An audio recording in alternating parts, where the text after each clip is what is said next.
என்னங்க டைட்டில பார்த்தோனே நன்றி உணர்வு உங்களோட ஒட்டுமொத்த வாழ்க்கையும் மாற்றுமா அப்படின்னு இப்போ நிறைய பேர் நினச்சிருப்பீங்க. கண்டிப்பா.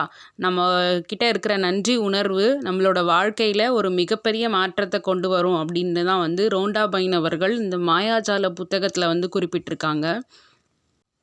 யார்கிட்ட நன்றி உணர்வு இருக்கோ அவங்களுக்கு இந்த வாழ்க்கை இன்னும் அதிகமான செல்வங்களை கொடுக்கும். அதே மாதிரி யார்கிட்ட நன்றி உணர்வு இல்லையோ அவங்கக்கிட்ட ஏற்கனவே இருக்கிறதும் வந்து பறிக்கப்படும் அப்படின்னு சொல்லிட்டு ஒரு மிகப்பெரிய வாசகம் வந்து இருக்குது. நன்றி உணர்வு நம்ம எல்லா மதங்கள்லேயும் ஏற்கனவே வந்து பின்பற்றி வந்துட்டுருக்காங்க. நம்ம எல்லா மதங்கள்லேயும் வந்து நன்றி உணர்வு முக்கியமாக வந்து இந்த இயற்கை நம்ம இன்றைக்கி ஒவ்வொரு நாளும் வந்து கடக்கிறதுக்கு காலையில் விடியறது சூரியன் வந்து இருந்தால் மட்டும்தான் உலகத்தில் எல்லாருக்குமே வந்து சக்தி கிடைக்கும். அதே மாதிரி சுவாசிக்கிற காற்று ஒரு செகண்ட் இல்லாமல் போனாலும் நம்மளால் உயிர் வாழ முடியாது. அதே மாதிரி தான் வந்து நெருப்பு சக்தி, இந்த மாதிரி பல பஞ்சபூத சக்திகளும் இயற்கை சக்தியும் நம்மளை வந்துட்டு வழி நடத்திட்டு வந்துட்டுருக்காங்க. சின்ன வயசில் நம்ம எல்லாத்தையுமே ஒரு உற்சாகத்தோடு பார்த்தோம். காலையில் விடியல் பொழுதில் வந்து சேவல் கூவுற சத்தம், அதே மாதிரி ஒரு குயில் கூவுற சத்தம், குருவி கூடு கட்டுறதை எவ்வளோ எடுத்துகிட்டு வந்து அழகாக ரசித்து பார்த்துருப்போம்.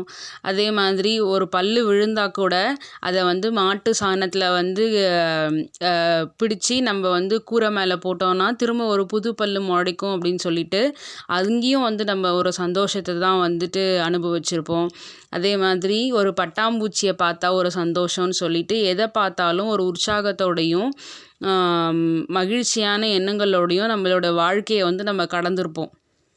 ஆனால் கொஞ்சம் வயது அதிகமாக பல விஷயங்கள் முக்கியமாக வந்துட்டு ஒரு ஒரு ஒரு 5 விஷயம் சொல்லலாம். நம்மளோட வாழ்க்கையே வந்து ஒட்டுமொத்த ஒரு 90 to 100 வருடங்கள் நம்மளுக்கு கடவுள் அளிச்சிருக்க பரிசு அப்படின்னு பார்த்தோன்னா, அதில் வந்து பாதி நேரங்கள் வந்து எனக்கு வேலை கிடைச்ச வேலை பிடிக்கலை, என்கிட்ட பணம் இல்லை, என்கிட்ட வந்துட்டு ஆரோக்கியம் இல்லை, என்கிட்ட வந்து என்கிட்ட இருக்கிற உறவுகள் வந்து நல்ல மாதிரியாக என்கிட்ட இல்லை அப்படின்னு ஒரு 5, 6 விஷயங்களோட தான் வந்து நம்மளோட வாழ்க்கை வந்து அடங்கியிருக்கு. ஆனால் இது எப்பேற்பட்ட விஷயமா இருந்தாலும் சரி, உங்ககிட்ட இப்போது நன்றி உணர்வு இருக்குது அப்படின்னா கண்டிப்பாக இந்த எல்லா விஷயத்தையும் உங்களால் மாற்ற முடியும். மாயாஜாலமாக இது எல்லாமே வந்து உங்ககிட்ட மாறும் அப்படிங்கிற ஒரு முக்கியமான தகவலை தான் ரோண்டா பைன் அவர்கள் இந்த புத்தகத்தில் நம்மளுக்காக கொடுத்துருக்காங்க. ஒரு பிரபஞ்ச விதி இருக்குங்க. ஒத்தவை ஒத்தவற்றை ஈர்க்கும் அப்படின்னு சொல்லுவாங்க. இனம் இனத்தோடு சேரும் அப்படின்னும் சொல்லுவாங்க. வினை விதைத்தவன் வினை அறுப்பான், திணை விதைத்தவன் திணை அறுப்பான் அப்படின்னு சொல்லுவாங்க. நம்ம என்ன விஷயம் செய்கிறோமோ அதே தான் நம்மளுக்கு திரும்ப இந்த பிரபஞ்சத்தில் வந்து கிடைக்க போகுது அப்படிங்கிறது தான் இதோட முக்கியமான விளக்கம். இதையே தான் நிறைய பேர் எண்ணம் போல் வாழ்க்கை அப்படின்னும் சொல்லுவாங்க.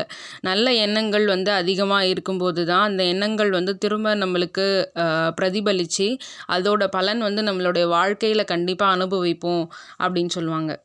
அப்படின்னு சொல்கிறது மட்டும் இல்லாமல் அது உண்மையாக நம்ம வாழ்க்கையிலையும் நடந்துகிட்ருக்குல்ல. எண்ணங்களுக்கு சக்தி இருக்குங்க. நம்மளோட உடலை இயக்கிற முக்கியமான சக்தி நம்மளோட பெரிய எண்ணங்கள், நம்மளுடைய மனதில் தோன்றக்கூடிய எண்ணங்கள். நன்றி உணர்வு, அமைதி, பொறுமை, நிதானம், தைரியம், தன்னம்பிக்கை, மகிழ்ச்சி, அதுக்கப்புறம் ஒரு கருணை மனம், இந்த மாதிரி நல்ல எண்ணங்கள் வந்து நம்மளுக்கு ஒரு மிகப்பெரிய நல்ல சக்தியை வந்து கொடுக்கக்கூடியது. ஆனால் கோபம், பொறாமை, அதுக்கப்புறம் தீய குணம், இந்த மாதிரி சில விஷயங்கள்லாம் வந்து நம்மளுக்கு ஒரு கெட்ட சக்தியாக இருந்து நம்மக்கிட்ட ஏற்கனவே இருக்கிற சக்தியையும் குறைக்கிறதுக்கு உதவியாக இருக்கும். இந்த புத்தகத்தில் நன்றி உணர்வு அப்படிங்கிற ஒரு நல்ல சக்தியை வெறும் வாயால் சொல்கிறது மட்டும் இல்லாமல் உணர்றது மூலியமாக கண்டிப்பாக உங்களோட வாழ்க்கையில் ஒரு மிகப்பெரிய மாற்றத்தை கொடுக்க முடியும். அதே மாதிரி இந்த புத்தகத்தில் ஆல்ரெடி வாழ்க்கையில் உங்களுக்கு கிடைச்ச விஷயங்களை எல்லாத்தையும் வந்து நல்ல விஷயங்களை எல்லாத்தையும் நினைவுபடுத்தி நீங்கள் அதுக்கு எவ்வளோ நன்றி உணர்வோடு இருக்கீங்களோ அதே மாதிரி உங்களுக்கு இப்போ கிடைச்சிக்கிட்டு இருக்கிற எல்லா விஷயத்துக்கும் நீங்கள் எவ்வளோ நன்றி உணர்வோடு இருக்கீங்களோ அது பொறுத்து உங்களோட வாழ்க்கை வந்து கண்டிப்பாக மாறும். அதே மாதிரி உங்களுடைய கனவுகள் அடையிறதுக்கும் உங்ககிட்ட ஏற்கனவே இல்லாத சில விஷயம் ஆரோக்கியமாக இருக்கலாம், பணமாக இருக்கலாம், இல்லை வேலையாக இருக்கலாம், இல்லை உங்களுடைய உறவுகள் சரியில்லாத உறவுகளையும் சரி பண்ணி ஒரு நல்ல உறவு நிலையை ஒரு நல்ல உறவு நிலையையும் உங்களால் அடைய முடியும். இந்த புத்தகத்தில் ஒரு 28 நாள் பயிற்சி வந்து இருக்குது. இதை 12 நாள் பயிற்சி வந்து ஏற்கனவே இருந்த விஷயங்களை நீங்கள் நினைவுபடுத்துகிற மாதிரி இருக்கும். மீதி 8 நாள் அடுத்து வந்து உங்களுடைய கனவுகளுக்காக பயன்படுத்துகிற மாதிரி இருக்கும். இந்த புத்தகத்தில் இருக்கிற முழு பயிற்சியையும் நீங்கள் தெரிஞ்சுக்கணுன்னு ஆசைப்பட்டீங்கன்னா கண்டிப்பாக இந்த வீடியோவை பார்த்துட்டு நீங்கள் வந்து லைக் பண்ணுங்கள்.